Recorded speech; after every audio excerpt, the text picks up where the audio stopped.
Bismillahirrahmanirrahim. Assalamualaikum warahmatullahi wabarakatuh.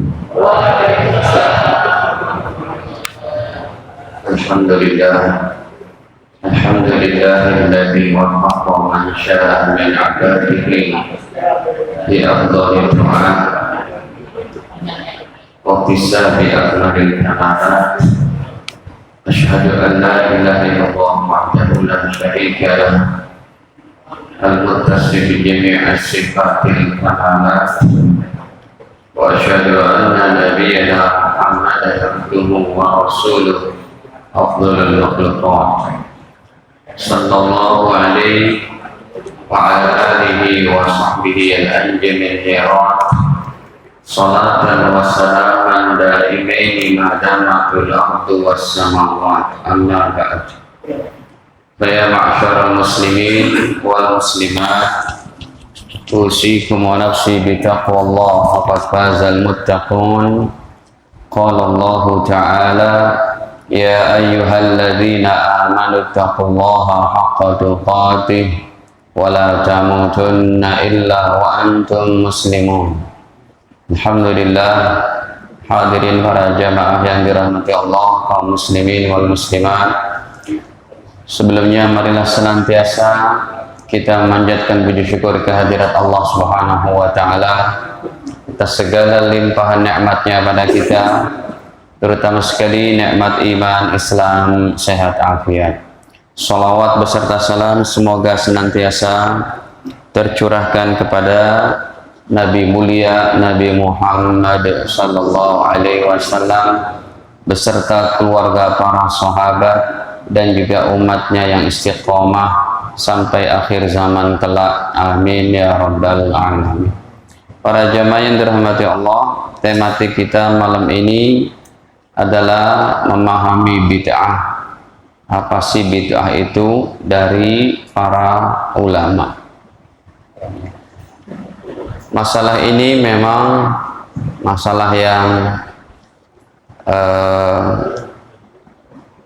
para ulama terbagi menjadi dua kelompok. Diambil pertama kali dari kitab hadis. Hadis bid'ah itu yang paling tinggi dari 6 kitab hadis. Ya, 6 kitab hadis itu Bukhari paling tingginya, Muslim, Abu Dawud, Tirmidzi, Nasai, dan Ibnu Majah. Dari 6 kitab hadis ternama ini, yang tertingginya Sahih Bukhari, hadis tentang kullu bid'atin dolalah belum saya dapati dalam Sahih Bukhari. Kenapa Pak? Sayanya Pak. Udah ini kelihatan kan?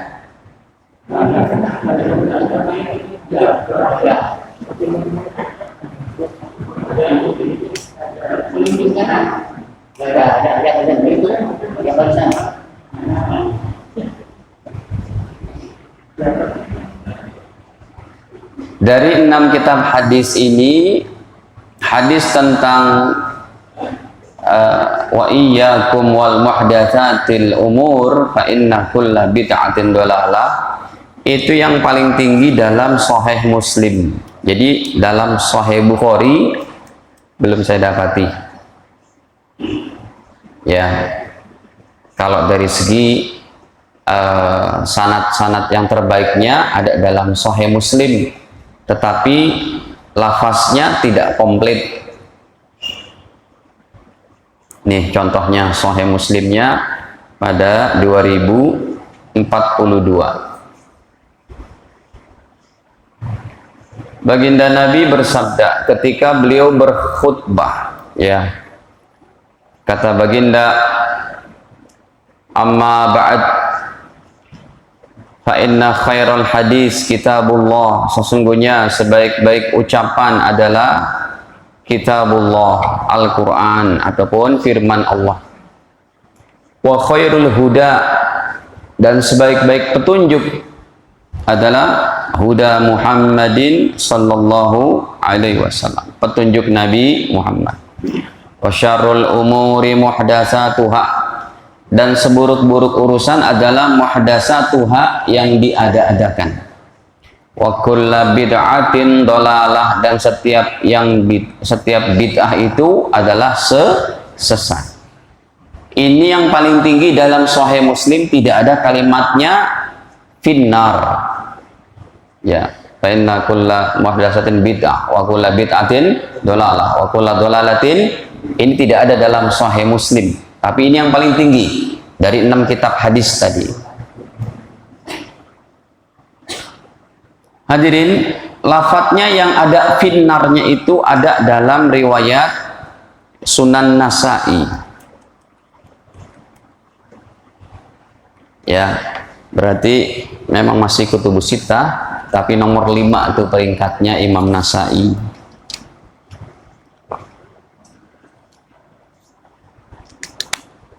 Nih, ya, Sunan Nasa'i nanti paling komplit dia. Ada perkataannya, setiap bid'ah sesat di neraka. Nah, yang Sahih Muslim tanpa kata-kata di neraka. Ya, tanpa, maksudnya gitu.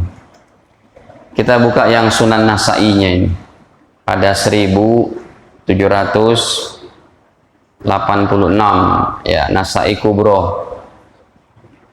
Nabi bersabda, ya, mayahdillah, siapa yang diberikan petunjuk oleh Allah, fala mudhillalah, tidak akan ada yang bisa menyesatkan dia.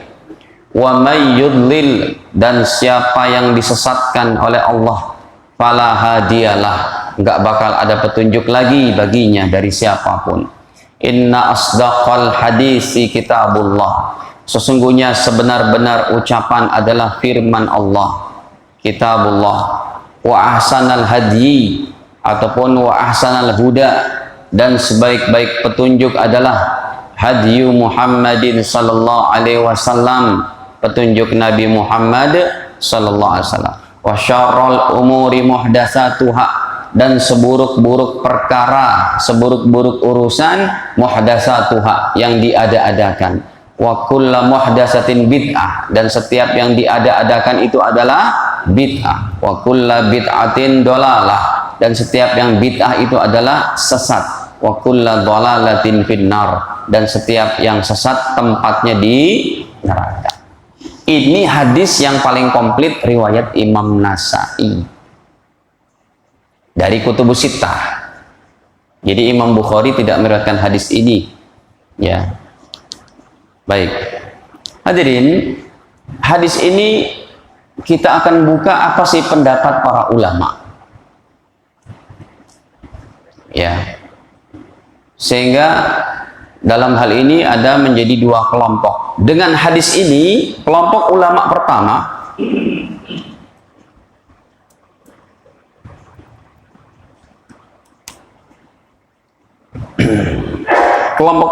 adalah ulama yang menyatakan dengan hadis tadi bahwa semua bid'ah sesat.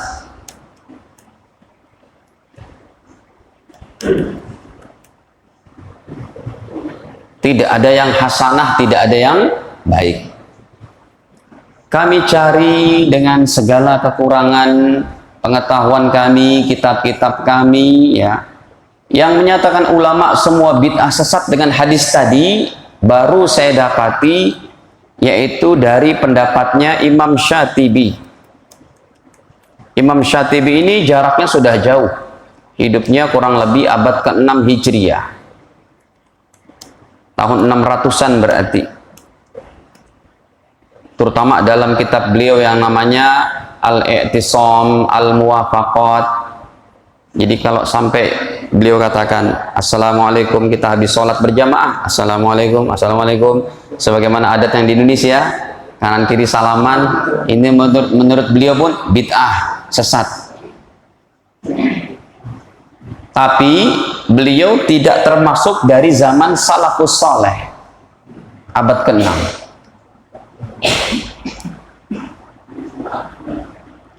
Baik. Kemudian kesininya itu saya belum mendapati ulama-ulama yang abad-abad ke-7 ke-8, kecuali nanti pada masanya pendapat ini diikuti lagi oleh Syekh Muhammad bin Abdul Wahab.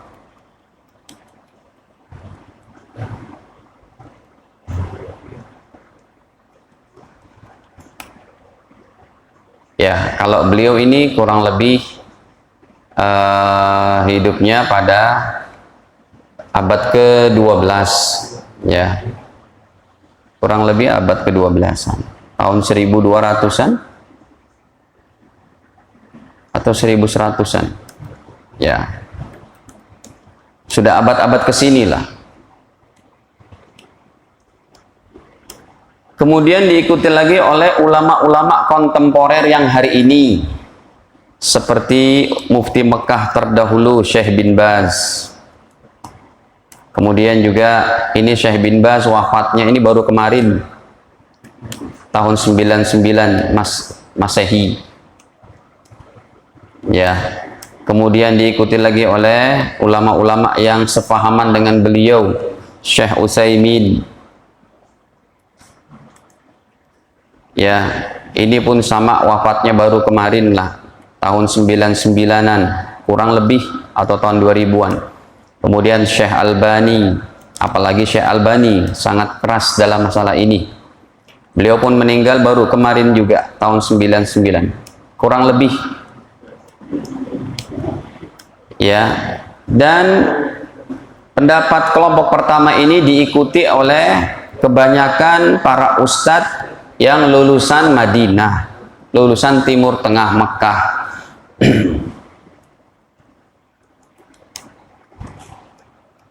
Tapi tidak semua. Yang belajar dari terutama Jamiah Islamiyah di Madinah Al-Munawwarah.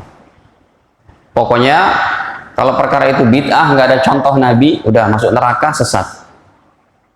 Seperti maulidan, tahlilan, menuju bulanan, pindah rumah tasyakuran, nyekar. Tapi tunggu dulu ya Pak. Halo, masih ngikutin nggak? Ini temanya betul kan? Bukan sholat sunnah kan? Baik, saya cuplikan saja kitabnya. Kitabnya dari Fatawa dan Rasail Syekh Muhammad bin Utsaimin ataupun Syekh Saleh Al-Utsaimin. Komplit kitabnya di sini.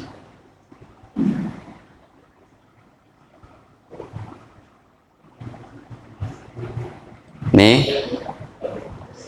Ini kitabnya beliau. Contohnya masalah maulidan. Ya.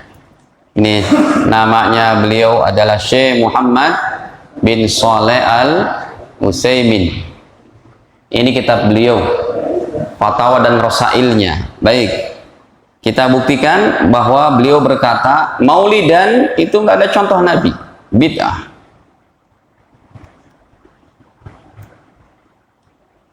Ditulis dulu ya supaya keluar. Hadirin, beliau katakan ketika beliau ditanya tentang bagaimana sebagian umat Islam mengadakan maulidan, beliau jawabnya wahadihil bid'ah, ini bid'ah, yakni bid'atul maulid, bid'ahnya memperingati maulid. Tapi ini kelompok yang pertama. Sudah, kelompok yang pertama mengambil dalil dari dua hadis tadi secara harfiah, secara letterlock. Ya, wa iyyakum wal muhdatsatil umur fa inna kulla muhdatsatin bid'ah wa kulla bid'atin dhalalah wa kulla dhalalatin finnar. Baik. Kita masuk ke kelompok ulama kedua. Tentunya dengan kitabnya seperti ini juga.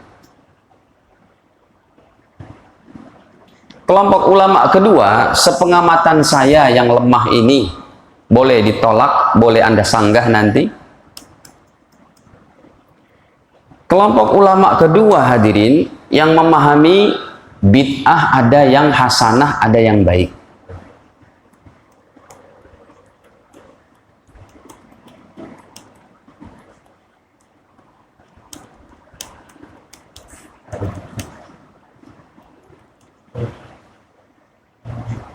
Emang ada ustadz ulamanya yang berpahaman kayak begini? Ah, ini bisa-bisa ustadz aja.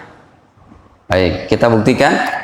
Justru yang memahami bid'ah ada yang baik, itu dari ulamanya masuk kepada kurun salafus soleh, kurun terbaik umat ini. Yaitu yang pertama, Imam Syafi'i. Imam Syafi'i ini meninggalnya saja tahun 204. Wah, lahirnya tahun 150. Berarti beliau masuk kategori salafus soleh. Siapa sih salafus soleh? Orang yang hidup abad ketiga Hijriah, tahun 300 Hijriah ke bawah. 300 Hijriah sampai ke zaman Rasul, itu disebut salafus soleh. Diambil dari hadis Sahih Muslim. Wahai Fatimah, sebaik-baik ikutan adalah ni'mal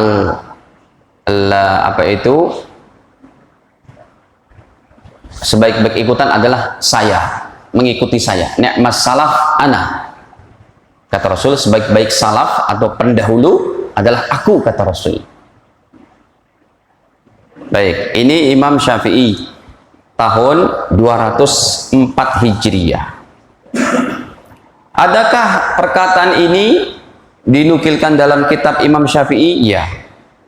Justru saya akan bawakan kitab perkataan Imam Syafi'i bid'ah ada dua dari bukunya ulama yang sangat disegani oleh kelompok pertama, yaitu Al-Imam Ibnu Taimiyah.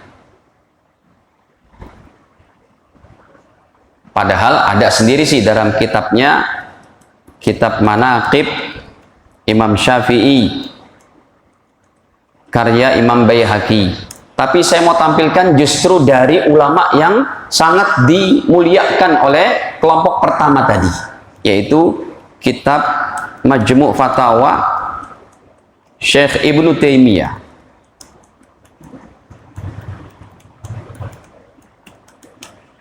Baik, sekarang kita buktikan.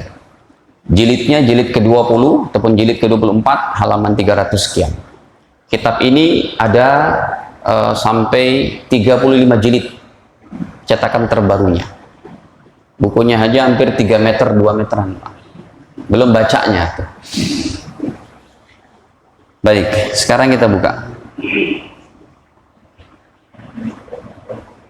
Nih, lihat hadirin. Kutub Ibnu Taimiyah. Kitab-kitabnya Syekh Ibnu Taimiyah. Kita buka sekarang. Perkataan Imam Syafi'i. Jadi saya tidak mengada-ngada. Ini justru ada dalam kitabnya ulama yang sangat dihormati oleh kelompok pertama yang menyatakan semua bid'ah adalah sesat.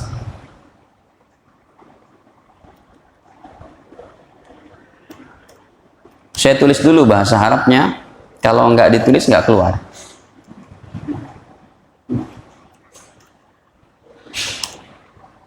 Ini sudah ada. Ya, pada juz ke-20, tuh, juz ke-20, halamannya 163. Baik, kita perlihatkan. Qala Syafi'i rahimahullah. Berkata Imam Syafi'i rahimahullah. Hadirin, Imam Syafi'i satu-satunya ulama salafus soleh yang garis keturunannya bertemu dengan baginda Muhammad Shallallahu Alaihi Wasallam. Nabi Muhammad bin Abdullah bin Abdul Muttalib bin Hashim bin Abdi Manaf. Imam Syafi'i namanya Muhammad bin Idris bin Sa'ib bin Syafi' bin Utsman bin Abdurrabbih bin Abdul Muttalib bin Hashim bin Abdu Manaf. Rasulullah dengan Imam Syafi'i bertemu di kakeknya. Makanya Imam Syafi'i gelarnya yang sangat terkenal di kalangan para ulama, gelar beliau adalah Ibnu Ammi Rasulillah, anak pamannya Rasul. Masih ahlu bait. Hadirin tahu nggak hadisnya? Sebelum Imam Syafi'i lahir, Nabi pernah bersabda. Ini sih jarang diungkap hadisnya. Kata Nabi, jangan kalian menghinakan suku Quraisy, karena akan datang satu orang ulama dari suku Quraisy, ilmunya akan mendunia.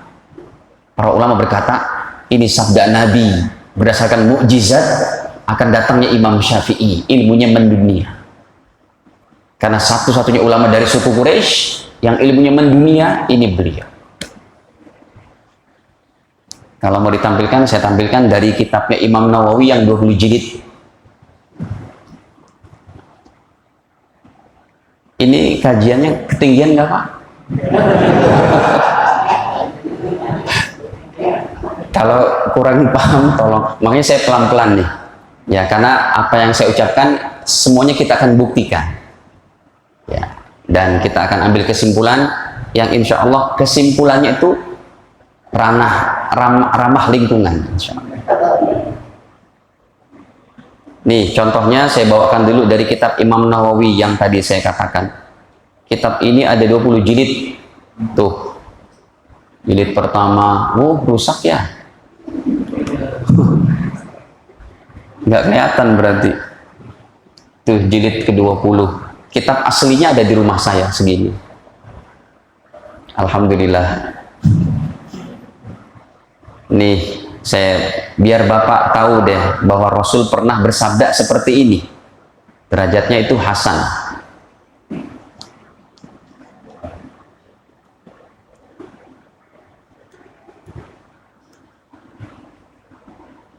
Tuh, sudah ada. Yang saya kasih warna merah biar gampang dicari, scroll downnya itu biar gampang. Nih lihat.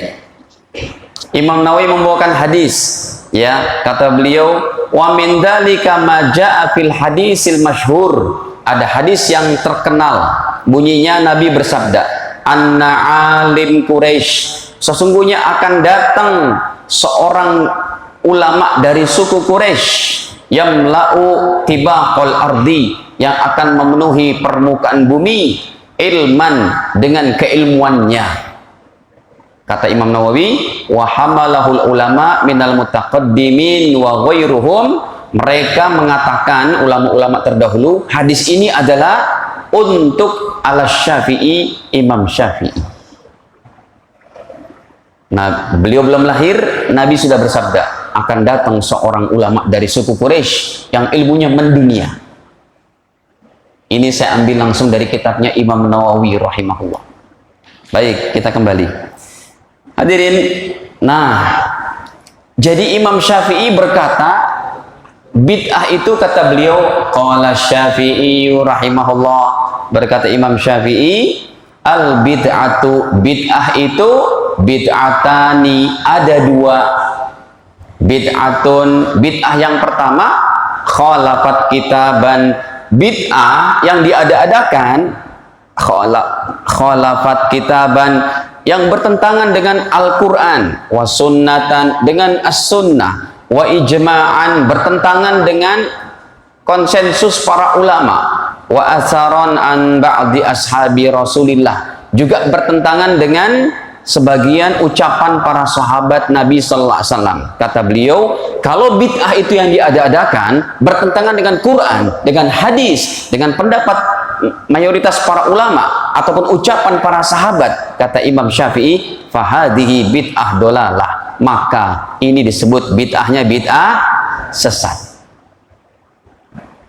Tuh ada ya, fahadihi, maka bid'ah yang kayak begini bid'ah dolalah. Jadi Imam Syafi'i memberikan wazannya, memberikan definisinya, memberikan sebuah rumus-rumusnya.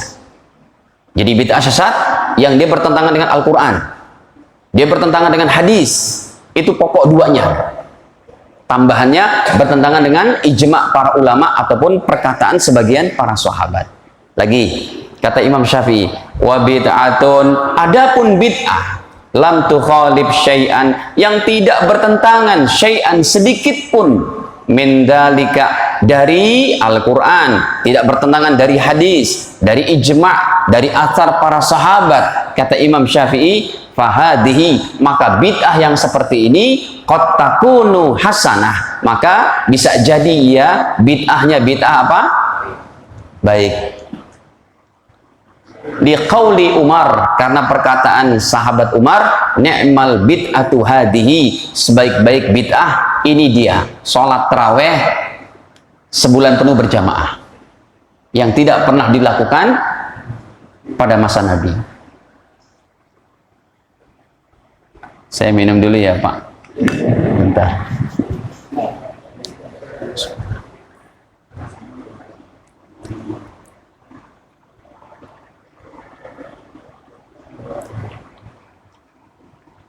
Teh tawar ini emang favorit saya Pak. Siapa yang bawa ini Pak? Ya Allah. Baik, sudah. Saya mau perjelas dulu. Kata Imam Syafi'i begini. Hadirin, ya, kata beliau bid'ah sesat itu dibuat rumusnya bertentangan dengan apa tadi? Dengan Quran, kemudian dengan sunnah, dengan ijma, ataupun dengan athar sebagian sahabat. Lalu kalau bid'ah yang hasanah atau yang baik, kata Imam Syafi'i, ya kebalikannya, yang tidak bertentangan. Nah, dari sinilah kenapa para sebagian umat Islam di Indonesia mengadakan maulid. Rupanya mereka mengikuti perkataan Imam Syafi'i. Coba diproses. Diproses sekarang Ustadz, kasih contohnya bid'ah sesat yang bertentangan dengan Quran dan Sunnah. Ya, contoh bid'ah sesat. Yang langsung dengan, kita ambil yang dua saja, bertentangan dengan Al-Quran dan Sunnah, yang paling utamanya itu. Ya, bid'ah sesat, contohnya. Orang yang meyakini bahwa Nabi Muhammad bukan Nabi terakhir.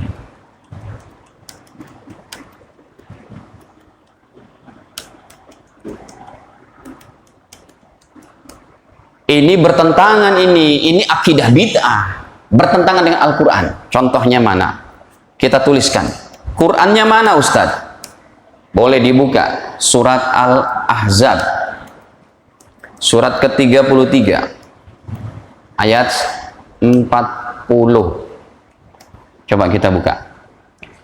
Ya, Allah berfirman, "Maka Muhammadun aba ahadim mir rijalikum walakin Rasulullah wa khataman nabiyyin." Maka Muhammadun, bukanlah Muhammad itu aba ahadim mir rijalikum, bapak dari salah seorang di antara kalian, walakin Rasulullah, akan tetapi beliau adalah merupakan Rasul Allah, wa khataman nabiyyin, dan penutup para nabi.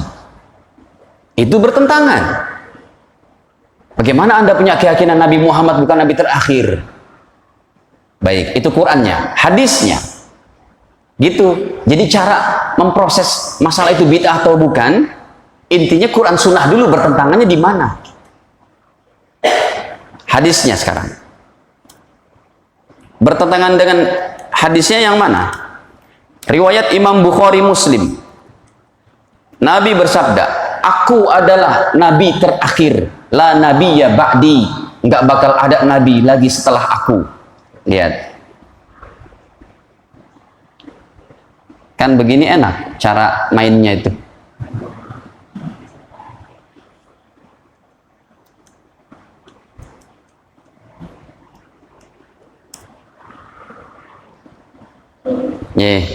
Contohnya nomor 3000, banyak sih, banyak banget, bukan Bukhari Muslim aja, Abu Dawud, Tirmidzi, Nasai, Imam Ahmad, Imam Hakim, Imam Tobroni, semua rata-rata meriwayatkan hadis ini. Cuma saya ambil yang paling tertinggi dari segi periwayatannya, Bukhari Muslim. Ya, banyak banget tuh. Bukharinya nomornya 3268, Muslimnya nomornya 4879. Ya, ada juga nomor nomor 6000 sekian. Nih contohnya, ketika Nabi bersabda kepada Sayyidina Ali, menantunya, qala Rasulullah sallallahu alaihi wasallam, baginda bersabda li Aliyin, kepada menantunya Ali bin Abi Thalib, anta minni, Ali, kamu itu, ya, derajatmu itu dari diriku bimanzilati Harun min Musa, seperti Nabi Harun berada posisinya di Nabi Musa sebagai jubir, sebagai juru bicara Nabi Musa. Karena Nabi Musa apa? Cadel. Kenapa cadelnya? Ketika Fir'aun nyediakan susu sama api, yang diambil apa? Api, dimakan gitu. Lidahnya terbakar. Makanya ngomongnya nggak fasih. Akhirnya Allah firmankan, huwa akhi Haruna afsahu lisanan minni. Gitu dalam Al-Qur'annya.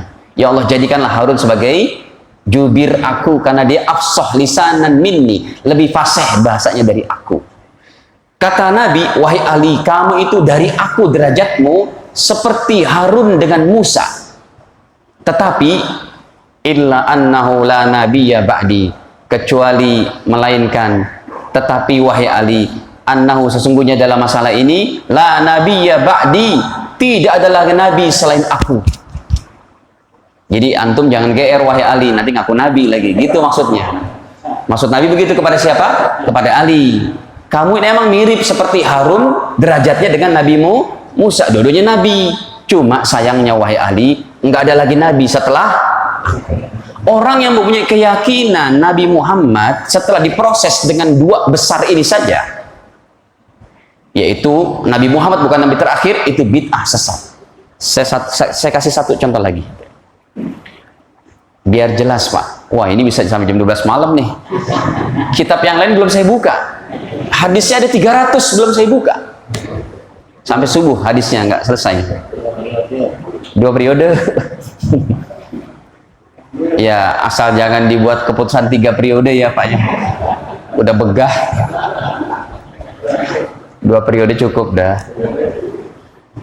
Hadirin, contohnya lagi keyakinan bahwa sahabat Nabi adalah kafir setelah Rasul meninggal. Wah, ini kan keyakinan yang sangat menyeramkan.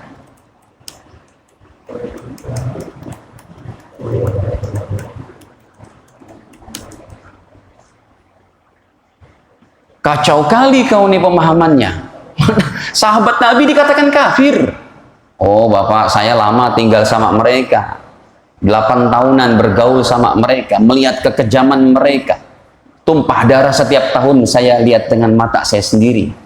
Orang-orang Syiah di Iran dan di Pakistan ini, mereka meyakini bahwa sahabat Nabi kafir kecuali yang 4 saja. Salman Farisi, Mikdad, kemudian Khabbab bin Al-Arad, ada satu lagi siapa? Ya. Nah hadirin, jadi sahabat Nabi semuanya kafir, apalagi Abu Bakar, Umar, Utsman. Wah, serem banget nih keyakinan. Salah ini, bid'ah nih pemahaman kayak gini, bertentangan dengan Quran dan hadis. Baik, Qurannya mana? At-Taubah surat ke-9 ayat ke-100. Hadisnya mana? Kita buka lagi dalam Sahih Bukhari, Muslim lagi. Gitu, untuk menyatakan sesuatu itu perkara ya keyakinan atau amalan yang bid'ah, diproses kayak begini. Baik. Nah, hadirin, kemudian kita buka sekarang dalilnya. At-Taubah ayat 100.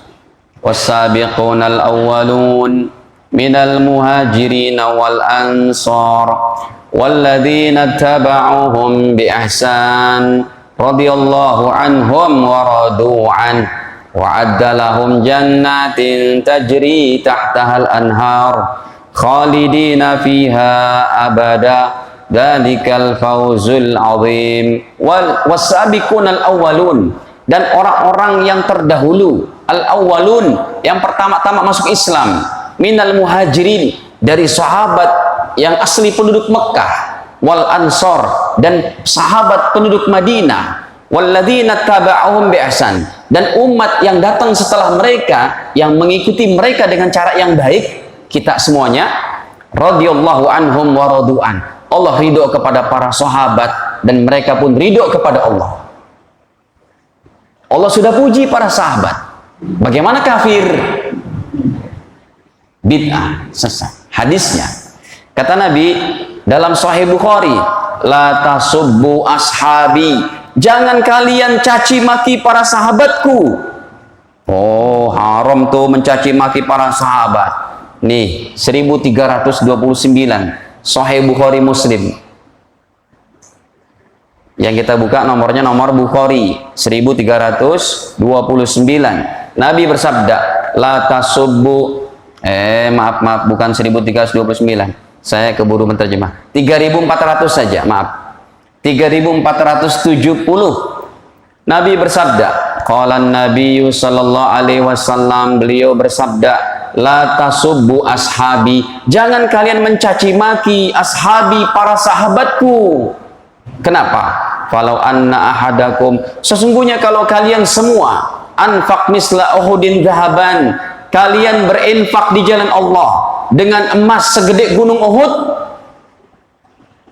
Itu emas segede gunung Uhud kayak gimana, Pak? Freeport aja nggak kelihatan, emasnya di dalam. Kalau gunung Uhud jadi emas, panjangnya 5 km, tingginya 1,5 km. Kata Nabi, jangan kalian hina para sahabatku. Kalau kalian berinfak di jalan Allah dengan emas segede gunung Uhud, ma balagha mudda ahadihim, nggak bakal menyamai daripada infak mereka, sekalipun mereka cuma berinfak segantang gandum. Kita berinfak segede gunung Uhud jadi emas, sementara para sahabat berinfak cuma segantang gandum, masih lebih hebat ini. Jadi jangan kalian mencaci maki para sahabatku. Nggak ada apa-apanya kalian dengan para sahabatku, gitu maksudnya. Kok malah dikafir-kafirkan? Nah, hadirin, saya komplikan dulu. Ini menurut apa yang saya baca ya dari guru-guru. Jadi ulama yang menyatakan bid'ah semuanya tidak sesat, ada yang baik. Imam Syafi'i, siapa lagi? Imam Ahmad bin Hambal, apalagi Imam Ahmad yang hafal 1 juta hadis. Ya, beliau setiap sholatnya selalu membaca doa untuk Imam Syafi'i dalam sujudnya. Nggak ada hadisnya tuh. Kalau dikatakan langsung hadisnya nggak ada. Imam Ahmad justru mendoakan Imam Syafi'i selama 40 tahun dalam sholatnya. Saking beliau mau bersyukurnya kepada sang guru Imam Syafi'i. Ya, Imam Ahmad bin Hambal. Imam Ahmad ini kelahiran 169 Hijriah, wafatnya 241. Kurang lebih begitulah. Ya, kalau salah mohon dimaaf. 241 wafatnya kurang lebih. Ya. Kemudian hadirin, ya siapa lagi? Imam Baihaqi, apalagi Imam Baihaqi, ulama-ulama terhebat nih. Ini wafatnya abad ketiga Hijriah. Kemudian lagi hadirin, dari abad keempat Imam Baghawi yang mempunyai kitab namanya Syarhus Sunnah. Ya, ada di sini juga. Imam Baghawi. Ya, ini wafatnya hadirin abad keempat Hijriah. Kemudian abad kelima yang menyatakan bid'ah ada yang baik, Imam Ghazali. Ini saya ambilkan dari seluruh abad. Ya, Imam Ghazali, Hujjatul Islam, yang kitabnya sangat terkenal namanya apa? Ihya Ulumuddin, wafat abad 5 Hijriah.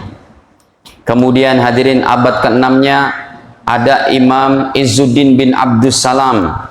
Ya, Imam Izzuddin. Beliau ini yang wafatnya adalah abad 6. Kemudian abad ke-7 yang menyatakan bid'ah ada yang baik dengan rumus-rumus Imam Syafi'i. Jadi seakan-akan mereka menyetujui apa yang dijelaskan oleh Imam Asy-Syafi'i, yaitu Imam Nawawi. Siapa yang nggak kenal Imam Nawawi?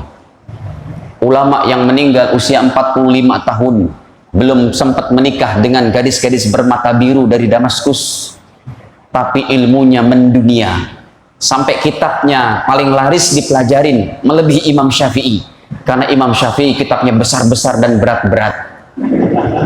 Imam Syafi'i itu kitabnya besar-besar, bahasanya tinggi-tinggi, cukup asupan para ustadz, para ulama. Tapi kalau Imam Nawawi, Riyadhus Shalihin, Arba'in Nawawi segini, paling laris kitabnya.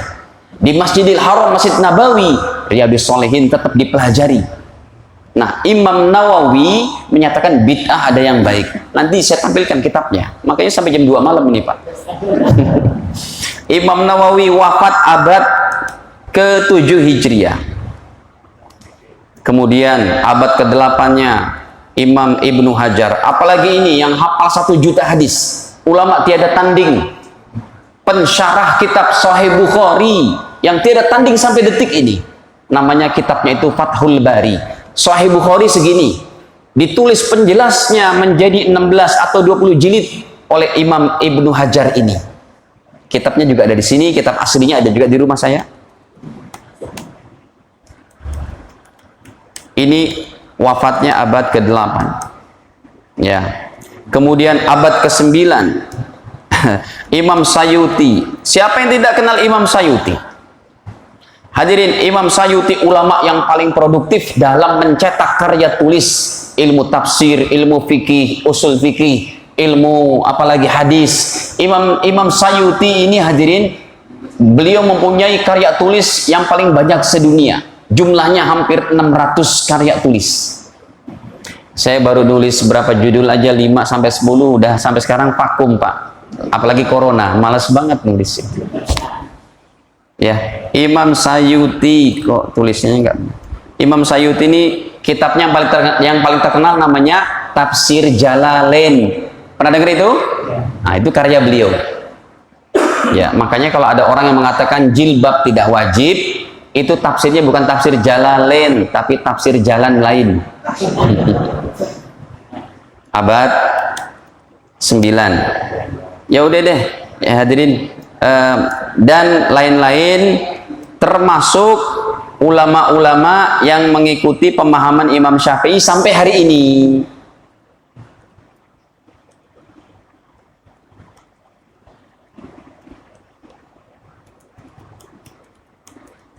Gitu. Jadi kalau di Indonesia ya ada yang memahami bid'ah, ada yang baik, justru pengambilannya dari mengikuti pendapat Imam Syafi'i yang beliau memahami hadis kullu bid'atin dolalah itu. Gitu. Sebentar. Sekarang tadi udah tuh perkara yang sesatnya.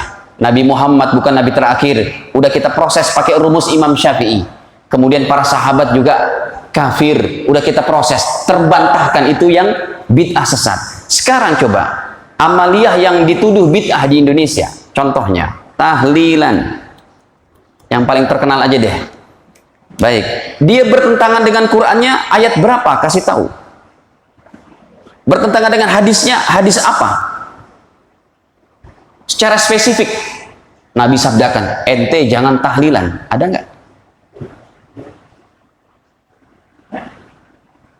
Paling kembali lagi kepada hadis yang tadi, itu kan bid'ah Ustadz, kullu bid'atin dolalah. Nah, jadi rumusnya dibuat sama Imam Syafi'i. Justru tahlilan itu contohnya, apa sih inti daripada umat Islam yang bertahlil? Intinya mereka mendoakan orang yang sudah Masalah pernik-pernik ada makanannya, kita ini makin cerdas ke sini. Jadi kalau ada tetangga yang meninggal, kita bilang, Pak, nggak usah buat makanan, kita yang bawa makanan. Bapak yang kena musibah nggak usah repot-repot. Karena inti tahlilan adalah apa? Ada tempat-tempat yang sekarang mereka tetap tahlilan, tapi yang bawa minuman mineralnya itu warga. Yang bawa makanan warga. Akhirnya makanannya kebanyakan di rumah tempat musibah. Ya gimana Pak, nanti mau bazir? Ya udahlah dibagi sama jamaah gitu. Hadirin, tahlilan itu intinya adalah mendoakan mayit. Mendoakan siapa? Saya tanya, mendoakan mayit ada nggak dalil dalam Al-Quran? Enten Pak, enten niki. Dalam hadisnya banyak itu. Soheh, Qurannya. Justru kalau tahlilan, ya sebentar, jangan masuk kepada hari ketiga, hari ke 10, hari ke-40 gitu ya. Nanti dulu. Dalilnya itu intinya pemahaman daripada mengadakan tahlilan, mendoakan siapa? Mayit. Kalau masalah teknis 3 hari, 40 hari, saya ketemu dengan seorang ustadz lulusan Madinah Al-Munawwar.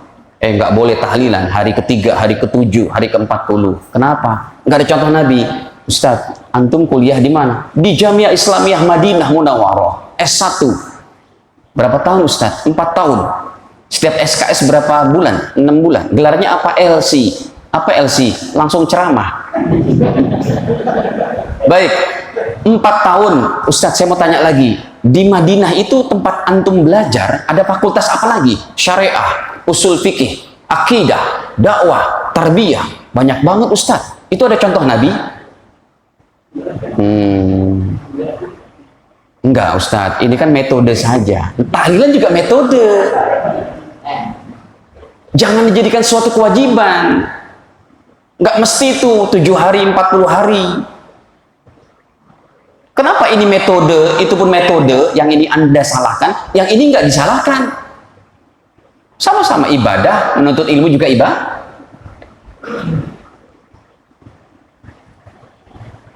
Halo? Belum Pak, ini belum. Insya Allah masih lama nih, jam 2 kan? Dah, tahlilan, inti daripada pemahaman tahlilan adalah mendoakan mayit. Al-Qurannya ada nggak?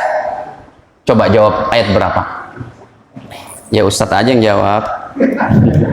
Al-Hasyr surat ke-59 ayat ke-10.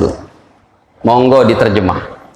Ya, walladzina ja'u min ba'dihim yaquluna rabbana ighfir lana wa li ikhwanina alladzina sabaquna bil iman wa la taj'al fi qulubina ghillan lil ladzina amanu rabbana innaka ra'ufur. Nih kita buka tuh. Apa terjemahannya Ustadz? Walladzina ja'u, dan umat Islam yang datang, yang hidup mim ba'dihim, setelah generasi terdahulu para sahabat. Sampai hari ini umat Islam yang masih hidup, yaqulun, mereka berdoa. Rabbana, ya Allah, ighfir lana, ampunilah dosa kami, wali ikhwanina, dan dosa saudara-saudara kami, alladzina sabaquna, yang mereka telah mendahului kami, bil iman, dalam mendoakan orang Islam yang sudah meninggal. Sahabat udah meninggal belum? Ini dalil. Sahih Muslimnya, hadisnya Ustadz, boleh kita tampilkan tadi itu. Hadisnya Sahih Muslim. Kata Nabi, seorang yang mendoakan orang Islam yang lain, maka doanya itu kembali untuk dia kebaikannya pertama kali. Ya Allah, ampunilah dosa. Kita lagi tahlilan, kita bacakan doa. Allahumma ighfir lahu warhamhu wa'afihi wa'afu anhu wadkhil jannata maswahu waqihi min adzabin nar wa adzabil qabri wafsah qabrahu. Itu pertama kali doanya, kata Allah, malaikat catat tuh untuk yang mendoakan dulu. Nih Sahih Muslim. Hadirin yang dirahmati Allah, ini baru saya masuk kepada belum kitab-kitabnya, ini belum. Ini baru dari rumusan Imam Syafi'i, biar bapak-bapak jelas dulu. Ya, rumusan Imam Syafi'inya nih. Dalil hadisnya kan gitu. Berarti nggak bertentangan dia. Nabi bersabda. Tuh sudah tampil, nomornya pun sudah tinggi nih, 7.000-an. Ma min abdin muslim, tidaklah seorang hamba muslim yad'u li akhihi, yang berdoa untuk saudara muslimnya yang lain, bizohril ghaib, tanpa diketahui olehnya. Kira-kira mayit kita doakan tahu nggak? Nggak tahu, orang di kuburan udah meninggal kita doakan. Illa, pasti kata Allah, qalal malaku, malaikat diperintahkan oleh Allah, walaka bimislin, Pak, doa baik kamu untuk si jenazah, untuk kamu duluan, kebaikannya untuk kamu duluan. Allah perintahkan aku untuk menyatakan kamu dosanya diampuni duluan. Kuburmu insya Allah nanti kalau kamu meninggal pun diluaskan oleh Allah Ta'ala. Engkau duluan yang mendoakan. Salah di mana? Gitu cara memahaminya. Semua masalah ikutkan kepada rumus Imam Syafi'i. Ini diantaranya ikutan dari, yaitu ulama-ulama dari Imam Syafi'i yang sudah kami sebutkan. Nah hadirin, jadi ulama-ulama yang kita sebutkan itu ya justru dia banyak banget itu yang mengatakan Bid'ah ada yang baik yang mengikuti Imam Syafi'i. Nah, sekarang gini. Dalam beberapa diskusi kami, kita katakan setelah Imam Syafi'i berkata bid'ah ada yang baik, ada yang buruk. Pertanyaannya, adakah ulama yang hidup zaman Imam Syafi'i abad kedua, ketiga, keempat, kelima Hijriah katakan yang menolak perkataan Imam Syafi'i? Kalau ada, beritahu saya. Hari ini belum saya dapat. Jadi seakan-akan ulama memahami bid'ah ada yang baik itu kesepakatan mereka dari sejak dulu. Gitu sebenarnya, Pak. Boleh Anda tanya sama guru-guru yang ngajar di sini. Adakah kitabnya yang langsung menentang perkataan Imam Syafi'i tadi? Yang kitabnya sudah kami berikan. Kalau ada, adalah ilmu baru bagi saya. Nah, sekarang hadirin kita masuk lagi. Kitab hadis tadi yang terbaiknya apa hadirin? Kitab hadis terbaik Bukhari dan Muslim. Kenapa? Karena kita mau berikan pemahaman dari ulama gitu, bukan dari saya. Kitab hadis terbaik Bukhari Muslim. Diperhatikan. Syarah Bukhari, arti syarah itu hadirin, kitab Bukhari itu segini. Syarahnya tuh segini, itu namanya syarah. Syarah Bukhari terbaik yang tiada tanding namanya Fathul Bari, karya Imam Ibnu Hajar Asqalani tadi. Ya, sementara syarah Muslim, kitab Muslim terbaik nomor 2 itu disyarahkan oleh Imam Nawawi, namanya yaitu Syarah Muslim, Syarah Nawawi ala Muslim, karya Imam Nawawi. Kitab hadis terbaik hadirin Bukhari Muslim ada penjelasan masalah bid'ah. Seperti apa? Justru Imam Nawawi dan Imam Ibnu Hajar menyatakan bid'ah ada yang baik, diambil dari 2 kitab pensyarah ini. Baik, kita tampilkan Sahih Bukhari-nya dulu. Syarah Bukhari-nya dulu. Jadi kalau 2 kitab ini pensyarahnya sudah menyatakan ada bid'ah yang baik, ya ke bawahnya itu insya Allah sudah mengikut saja, kan begitu. Nih, kita tampilkan kitabnya. Hadirin, Syuruhul Hadis. Nih, Syuruhul Hadis, kitab-kitab pensyarah. Sudah ada tuh. Yang warna biru Fathul Bari. Nih kita buka kitabnya. Fathul Bari.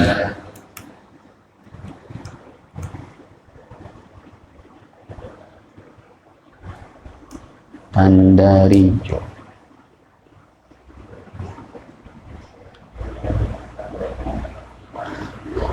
Hadirin, saya perlihatkan nih kitabnya. Yang pertama adalah kitab Fathul Bari Ibnu Hajar, ya, karya Imam Ahmad bin Ali Ibnu Hajar Abul Fadl Al Asqalani Asy-Syafi'i. Baik, sekarang kita buka kitabnya. Apa kata beliau menjelaskan masalah bid'ah? Nih, wal bid'atu, dan bid'ah asluha, pada asalnya, pada dasarnya, ma uhdisa ala ghair misalin sabik, perkara yang diada-adakan tanpa ada contoh terdahulu.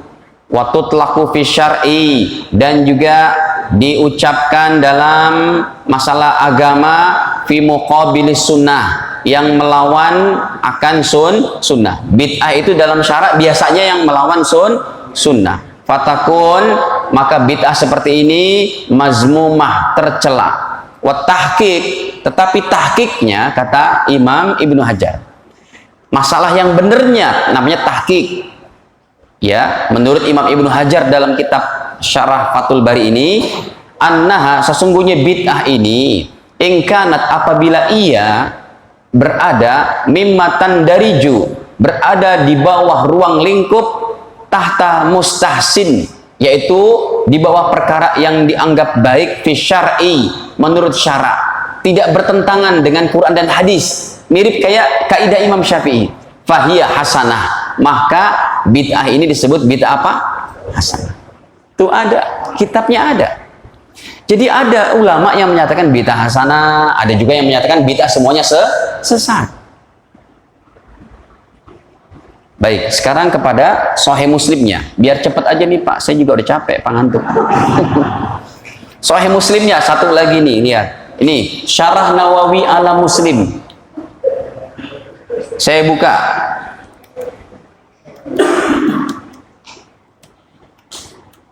Makanya ketika kami sudah mengaji ini, saya ikut kepada kajian yang ustadznya menyatakan, ini bid'ah semuanya sesat. Ya kita sudah belajar. Oh iya, iya. Artinya apa? Kita bisa menghargai pendapat ustadz itu. Tapi apakah kelompok pertama yang memahami semua bid'ah sesat pernah membuka kitab-kitab ini? Pernah membuka kitab Imam Syafi'i tadi? Saya khawatir ini cuma menyampaikan sepihak saja. Mbok ya disampaikan kayak saya. Setelah itu Anda mau memahami bid'ah semuanya sesat, monggo. Tapi kan tidak pernah diajarkan kayak begini. Baik, sekarang syarah Muslimnya Imam Nawawi. Tuh, sudah ada. Ya, ini komputernya nurut banget, Pak. Syukur dia nurut. Kalau saya tulis nggak keluar hadis kan malu saya, Pak. Mau ditaruh di mana muka ini? Lihat, ini Imam Nawawi kitabnya nih. Kalau mau saya tampilkan jati diri kitabnya nih, tuh. Ya, Syarah Nawawi ala Sahih Muslim. Betul-betul ngaji dengan kitab. Bukan karangan saya. Ini kitab asli, Anda pun bisa pakai ini asal ngerti bahasa Arabnya. Yang punya komputer di rumah, anak Anda lulusan pesantren mana, mau mendapat kitab ini, boleh pinjam dari saya. Boleh ngopi gratis, di kopi maksudnya. Saya beli ini 1.500.000 softwarenya. Tapi ustadz-ustadz yang mau minta ini saya kasih gratis, silahkan. Ya, asal ngerti bahasa Arabnya. Karena nggak ada terjemahannya, Pak. Siapa yang mau terjemahin 32.000 kitab? Belum selesai menerjemah, udah pada meninggal dunia. Hadirin, lihat. Kata Imam Nawawi, qauluhu sallallahu alaihi wasallam, sabda Nabi, wa kullu bid'atin dolalah. Nih, Imam Nawawi sedang menjelaskan hadis bid'ah. Tadi Bukharinya udah, sekarang Muslimnya. Kata beliau, hadis ini amun maksus, universal, tetapi limited. Hadis ini umum tapi terjangkau. Tidak semua bid'ah. Itu bahasa usul fikihnya amun maksus. Umum tapi khusus. Umum tapi terjangkau. Tidak semua bid'ah. Tidak semua bid'ah. Wal muradu yang dimaksudkan adalah ghalibul bid'ai, yaitu bid'ah kebanyakan yang terjadi pada zaman itu. Pada zaman sahabat dan Nabi, yaitu bid'ah akidah. Setelah Nabi meninggal, ada orang yang mengkafirkan sahabat, ada keyakinan Nabi Muhammad bukan Nabi terakhir, ada Nabi palsu, kayak begitu. Ada orang-orang Qadiriyah, Jabariyah, Qadariyah maksudnya Jabariyah, ada orang Mu'tazilah, kayak begitu. Nah, hadirin, qala ahlul lughah, berkata Imam Nawawi, para ulama ahli bahasa berkata, hiya, bid'ah adalah kullu syai'in, setiap perkara umila, dikerjakan ala ghairi misalin sabik, tanpa ada contoh terdahulu. Itu definisi bid'ah menurut bahasa. Qalal ulama, kata Imam Nawawi, para ulama bersepakat, al bid'atu khamsatu aqsam. Bid'ah itu bukan hukum, maka harus diikutkan kepada khamsatu aqsam, hukum fikih yang 5. Hadirin, hukum fikih ada berapa? 5, wajib, sunnah, jaiz, makruh, haram. Bid'ah itu bukan hukum. Jadi setiap ada perkara yang baru, masukkan kepada kaidah hukum yang 5. Tahlilan apa nih hukumnya? Dibahas deh, tujuannya apa emang? Prosesnya kayak gimana? Oh, itu dia kalau tahlilan itu emang nangis-nangis sambil telanjang, ya haram kalau gitulah. Bid'ahnya baru hukumnya haram. Tapi kalau kayak kita dimasukkan kayak tadi kepada kaidah-kaidah Imam Syafi'i. Jadi para ulama mengatakan bid'ah bukan hukum diikuti kepada hukum yang 5, yaitu wajib, sunnah, haram, makruh, dan mubah. Boleh. Contoh bid'ah yang wajib, nazmu adillatil mutakallimin, yaitu ulama-ulama terdahulu yang membuat dalil-dalil ilmu tauhid liraddi, untuk menolak, membantah alal mulahidah wal mubtadiin, untuk aliran-aliran sesat dan bid'ah yang terdahulu. Wa minal mandubah, bid'ah yang sunnah, tasnifi kutubul ilmi, yaitu mengarang kitab-kitab agama atau bidang-bidang ilmu. Hadirin, ya begini. Jadi biasanya itu dari kelompok pertama tadi, mereka untuk menyatakan sesuatu yang bid'ah itu, nanti mereka perkataannya begini, ada contoh Nabi tidak?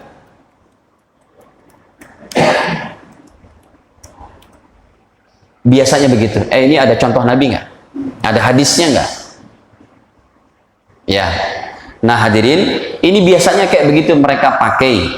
Ya, ada contoh Nabi tidak? Nah kalau hadirin orang-orang ini menyatakan ada contoh Nabi atau tidak, maka ini adalah biasanya orang-orang yang memahami dari kelompok pertama. Ya, padahal ketika perkara itu harus ada contoh Nabi, coba dari mana yang namanya ilmu tafsir? Apakah Nabi anjurkan nama itu nama? Apakah Nabi yang membuat ilmu tafsir, ilmu hadis, atau definisi hadis?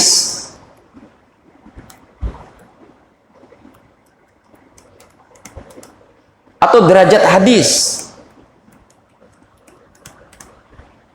Kita ketemu sama satu ustadz yang memahami dari kelompok pertama, semua bid'ah sesat. Pokoknya nggak ada contoh Nabi, nggak boleh. Baik Ustadz. Ustadz, saya mau tanya dong, hadis innamal a'malu binniyat itu derajatnya apa? Oh, sahih itu. Pertanyaannya, adakah Rasul pernah membagi ini hadis sahih, hadis hasan, hadis lemah, hadis maudhu?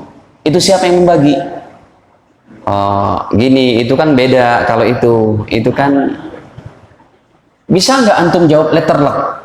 Contoh nabinya mana? Sebagaimana Anda minta sama saya, Maulidan ada contoh nabi nggak? Oke, saya tanya lagi. Saya jawab Maulidan nggak ada contoh nabi. Sekarang begini, definisi hadis sahih, hadis lemah, hadis hasan dan sebagainya, ada contoh nabi nggak? Oh nggak, kalau itu kan begini. Jawabnya iya atau tidak, berani nggak? Ribet kalau sudah begini.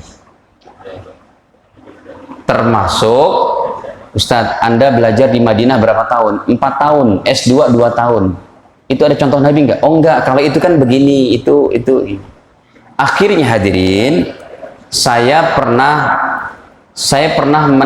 mengaji di Masjidil Haram dari ulama-ulama salafi di Masjidil Haram, dari Syekh Abdurrahman Ajlan, dari Syekh Fulan-Fulan. Akhirnya ketika mereka melihat kita orang Indonesia, mereka bilang, antum min Indonesia, antum ta'rifuna fi Indonesia katsir minal bid'at, bid'atul maulid wa bid'atul yasinan wa tahlilan wa kada-kada. Saya bilang, Syekh, kenapa itu semuanya jadi bid'ah? Karena nggak ada contoh Nabi. Baik, ini saya proses. Kita ke baris krim, kita proses. Abu Janda kan diproses, Pak? Enggak, belum.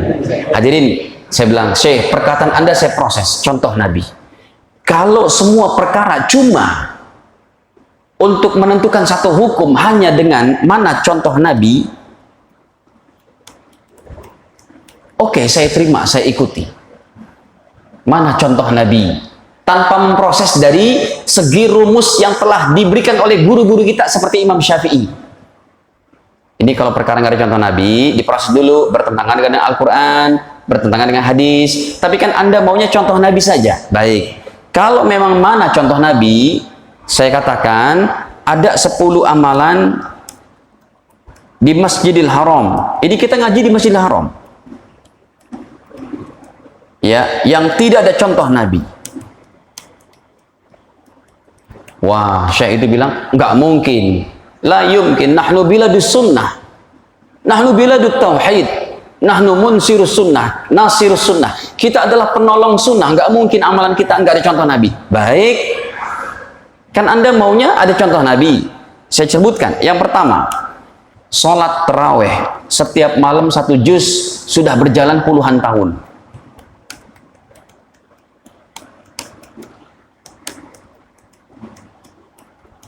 Mana contoh nabinya? Tapi kalau dibahasnya pakai kaidah Imam Syafi'i, mana Qur'annya bertentangan dengan Qur'an tidak? Bertentangan dengan hadis enggak? Dan perangkat hukum untuk menentukan satu hukum bukan hanya mana contoh nabi, masih ada yang disebut dengan dalil umum, dalil khusus, qiyas, sababun nuzul, sababul wurud, bahasa Arab, dan yang lainnya. Nah hadirin, sekarang sholat tarawih 1 juz itu dilanggengkan. Setiap malam udah puluhan tahun, setiap malam tarawih baca 1 juz. Kalau Anda menginginkan dalilnya, mana contoh Nabi? Ini bid'ah. Nggak ada contoh Nabi. Tapi kalau dibahas dari hukum fikih dan usul fikih, kiasnya, hadis umumnya, ini teramat baik, the best ketimbang di Indonesia. Tarawihnya cuma kuliah sama kulhu. Jadi kekakuan yang mereka buat, mereka sendiri tidak bisa jawab. Baru 1 Syekh, saya punya 9 lagi. Bapak mau? Makin lama nih Pak. Mata saya udah sepet. Nomor 2, kalau Anda berkenan saya tuliskan juga supaya Anda contohnya gini. Masjid, ada satu masjid, ada kaligrafi kayak begini. Kemudian pengurusnya berubah. Pengurusnya ini dikuasain sama kelompok yang pertama tadi, yang memahami bid'ah semua sesat. Akhirnya dicat semuanya kaligrafinya. Baik, saya katakan, Syekh, mana contoh nabinya? Itu lihat di Ka'bah, ada tulisan kaligrafinya di kain kiswah.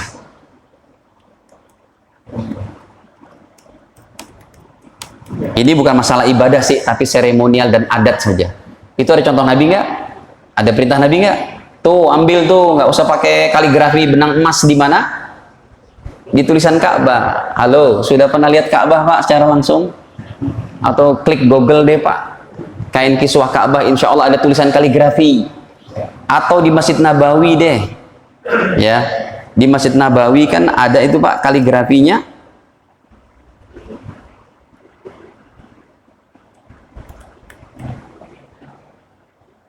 Mana ya? Hadirin, maksudnya begini, kalau memang semuanya mau dari contoh Nabi gitu ya, maka itu kaligrafi dari mana tuh? Coba. Nggak ada juga. Giliran diperlukan nggak ada dia.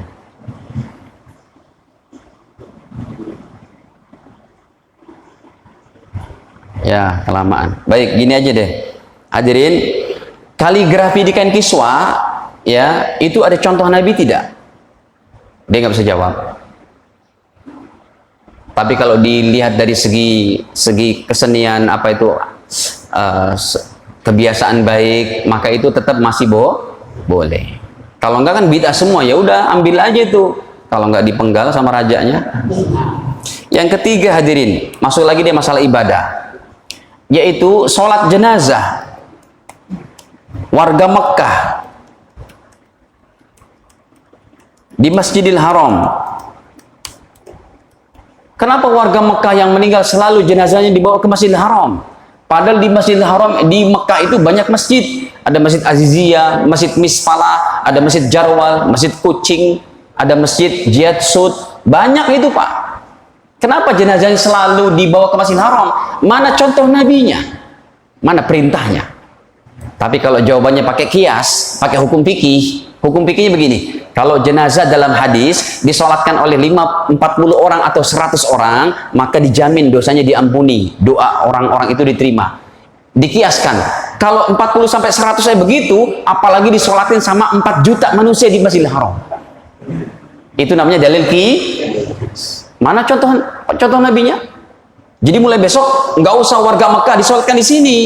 Bikin kita nggak bisa zikir setiap habis sholat di Masjidil Haram. Halo, pernah umroh Pak?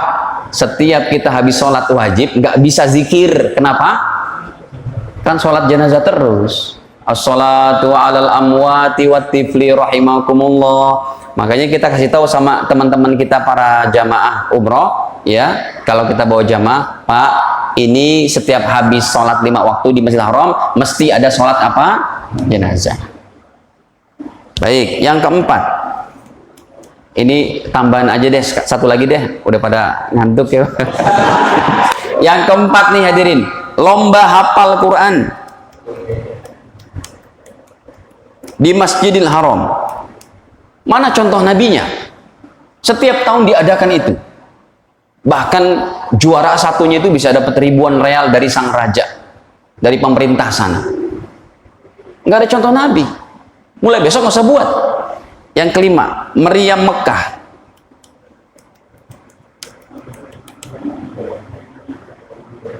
Tahu nggak meriam Mekah, Pak? Nih, dibunyikan setiap tanggal 1 Ramadan. Ya, tuh. Ada juga gambarnya tuh, Pak. Ini tower Zam-Zam. Ini polisinya nih nyalain dem setiap malam pertama Ramadan. Tujuannya menginformasikan warga Mekah kalau 1 Ramadan sudah masuk. Pertanyaannya, mana contoh Nabi? Nggak bisa jawab. Hadirin, tetap. Sekarang kesimpulan deh. Masalah ini kami sudah diskusikan dengan yaitu dari kedua belah pihak ini, dan ini belum bisa disatukan. Saya lebih condong kepada saling menghormati, tidak menjudge, tidak menghukumi. Satu ketika kalau Anda berpahaman tahlilan, Anda ajak saudara Anda yang tahlil, yang nggak tahlil, yang berpahaman seperti pertama, Pak tahlilan, mau ikut nggak Pak? Enggak Pak, mohon maaf. Nah, kita pun harus mengerti. Oh iya, berarti dari kelompok pertama. Jadi yang tahlilan pun tidak bilang, oh gitu aja nggak mau. Ataupun yang bilang yang nggak tahlilan bilang, apaan tuh bid'ah? Nggak usah begitu. Tapi saling menghormati saja. Itu kesimpulannya yang bisa kita capai itu saja. Dengan ketinggian kedalaman ilmu para ulama yang kita nggak mampu untuk membongkar-bongkarnya lagi, setakat pemahaman hadis bid'ah dari dua ini. Itu saya rasa cukup, nggak ada pertanyaan, sudah jelas. Ya kan sudah jelas kaidah-kaidahnya apa. Ini saja ya yang dapat kami sampaikan. Mohon maaf sudah lebih 15 menit ya, dari jam 9. Semoga Allah Ta'ala berikan kebaikan kepada kita semua, diberkahkan umur kita, dijauhkan kita daripada wabah corona ini, dan segala Allah Ta'ala angkat daripada wabah corona ini di negeri kita khususnya, amin ya rabbal alamin. Al-aku minkum. Kita tutup dengan kifarah majelis. Subhanakallahumma bihamdika asyhadu an la ilaha illa anta astaghfiruka wa atubu ilaik. Wassalamualaikum warahmatullahi wabarakatuh.